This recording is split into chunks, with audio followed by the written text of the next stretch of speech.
Hello সবাইকে আসসালামু আলাইকুম। আজকের এই ভিডিওতে মাদারীপুর ও মাদারীপুরের লেক পার নিয়ে কিছু গুরুত্বপূর্ণ তথ্য শেয়ার করার চেষ্টা করব। আশা করব ভিডিওটা শেষ না হওয়া পর্যন্ত পুরোটা দেখবেন। প্রখ্যাত সুফি সাধক কুতুবি জাহান হযরত বদিউদ্দিন আহমেদ জিন্দা শাহ মাদার বাংলাদেশের নানা স্থানে ভ্রমণ করেন। চতুর্দশ শতাব্দীর কোনো এক সময়ে বাংলাদেশের বিভিন্ন স্থান ভ্রমণের এক পর্যায়ে তৎকালীন চন্দ্রদ্বীপের উত্তর সীমান্তে গভীর অরণ্যর যে স্থানটিতে তিনি সহযাত্রীদের নিয়ে বিশ্রাম গ্রহণ করেছিলেন, সে স্থানটিতে তার নাম অনুসারে হযরত শাহ মাদার রাদিয়াল্লাহু আনহু দরগা শরীফ নামকরণ করে স্মৃতিস্তম্ভ নির্মিত হয়েছে। সপ্তদশ শতাব্দীর মাঝামাঝি সময়ে বিক্রমপুরের জমিদার ভূমিহীন প্রজাদের পুনর্বাসনের লক্ষ্যে চন্দ্রদ্বীপের স্মৃতিবিজড়িত ওই স্থানটিকে কেন্দ্র করে সরকার মাদারণ অঞ্চল নামে আখ্যায়িত করে ফসলি জমি ও আবাসন গড়ে তোলেন, যা পরবর্তীতে নগরায়নের রূপ নিতে থাকে। নাম হয় মাদারণ গ্রাম ইউনিয়ন। পর্যায়ক্রমে নগর সভ্যতার বিবর্তনের ফলে মাদারণ নাম থেকে ক্রমাগত বিবর্তনের মাধ্যমে মাদারীপুর নামটির সৃষ্টি হয়। প্রাচীনকালে মাদারীপুরের পূর্ব অংশ ইদিলপুর এবং পশ্চিম অংশ কোটালীপাড়া নামে পরিচিত ছিল। নবাবী সরকারের তৃতীয় সরকার ফতেহাবাদ সরকারের অধীনে ৩১টি মহল বা পরগনার মধ্যে ১৯তম মহল বা পরগনার নাম ছিল জালালপুর, যা বর্তমান মাদারীপুরের সদর উপজেলা। ব্রিটিশদের অধীনে ১৮৫৪ সালের ২রা নভেম্বর মাদারীপুর মহকুমা প্রতিষ্ঠা করা হয়। ১৮৫৯ সালে ফরিদপুর জেলা সৃষ্টি হলে মাদারীপুর মহকুমাকে বাকেরগঞ্জ জেলা থেকে আলাদা করে ১৮৭৫ সালের ৮ই সেপ্টেম্বর ফরিদপুর জেলায় অন্তর্ভুক্ত করা হয়। মাদারীপুর ১৮৫৪ সালে মহকুমা হিসেবে ঘোষিত হলে এ শহর মহকুমা শহর হয়। সর্বপ্রথম ১৮৭৫ সালে এবং পরবর্তীতে ১৯৭২ সালে মাদারীপুরের পৌরসভা গঠিত হলে এই শহরটি পৌর শহরের মর্যাদা পায়। দীর্ঘদিন পর ১৯৮৪ সালে জেলা হিসেবে স্বীকৃতি পাওয়ার পর মাদারীপুর জেলা শহর এবং জেলার সদর দপ্তর হিসেবে স্বীকৃতি পায়।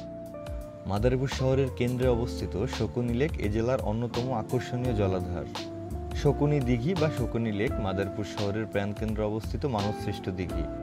১৯৪৩ সালে মাদারীপুর শহরকে প্রমত্তা আরিয়াল খাঁ নদীর পার থেকে নতুন করে স্থাপনের জন্য দক্ষিণে সরিয়ে আনার লক্ষ্যে এই দিঘিটি খনন করা হয়। কাগজপত্রে এর নাম শকুনি দিঘি হলেও স্থানীয়দের কাছে এটি মাদারীপুর লেক হিসেবেই সুপরিচিত। এই লেকের আয়তন প্রায় ২০ একর। ৪০-এর দশকে এ অঞ্চলে মাটি কাটা শ্রমিকের অভাব থাকায় ২০ একর আয়তনের এই লেক খনন করার জন্য তৎকালীন ব্রিটিশ প্রশাসন ভারতের বিহার ও উড়িষ্যা অঞ্চল থেকে ২০০০ শ্রমিক ভাড়া করে এনেছিল। দীর্ঘ ৯ মাসে এর খনন কাজ সম্পন্ন হয়। এটি এই অঞ্চলের দীর্ঘতম লেক হিসাবে পরিচিত। মাদারীপুর পৌরসভা ২০১৩ সালে ২২ কোটি টাকা ব্যয়ে এর সৌন্দর্য বর্ধনের কাজ শেষ করে।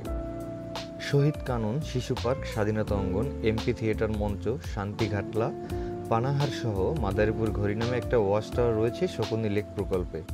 লেকের চারিপাশে যেসব স্থাপনা রয়েছে তার মধ্যে উল্লেখযোগ্য হচ্ছে উত্তর পাড় ঘিরে রয়েছে সমন্বিত সরকারি ভবন, জেলা প্রশাসকের বাসভবন, পুলিশ সুপারের বাসভবন, শহীদ স্মৃতিসৌধ এবং দক্ষিণ পাড়ে সার্কিট হাউস ও মুক্তিযুদ্ধ মিলনায়তন।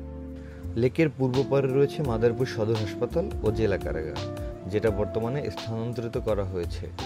পশ্চিম পাড়ে ডিসি একাডেমি ও জেলা সদর জামে মসজিদ অবস্থিত। প্রাকৃতিক সৌন্দর্যে ভরপুর শকুনি লেকের পরিবেশ সহজেই মনকে প্রশান্ত করে তুলতে পারে। বেলা গড়িয়ে যখন বিকাল হতে থাকে ততই এই লেকে লোক সমাগম বাড়তে থাকে। শহরের মানুষ কিংবা গ্রামের মানুষ পরিবার পরিজন নিয়ে এই শকুনি লেকে অবসর কাটাতে আসে। আর বন্ধের দিনগুলোতে দূর দূরান্ত থেকে লোকজন এসে ভিড় জমাতে থাকে লেক পাড়ে। বিকাল বেলা থেকেই লেকের চারিপাশে চটপটি ফুচকা সহ বিভিন্ন ধরনের স্ট্রিট ফুডের পসরা সাজিয়ে বসে দোকানিরা।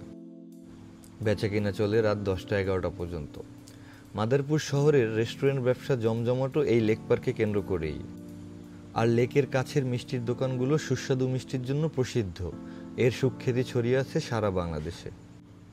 আমি উইকিপিডিয়া সহ বিভিন্ন মাধ্যম থেকে তথ্যগুলো সংগ্রহ করে আপনাদের সামনে তুলে ধরার চেষ্টা করেছি। ভিডিওটি ভালো লাগলে লাইক কমেন্টস করতে পারেন এবং চ্যানেলটিকে সাবস্ক্রাইব করতে পারেন।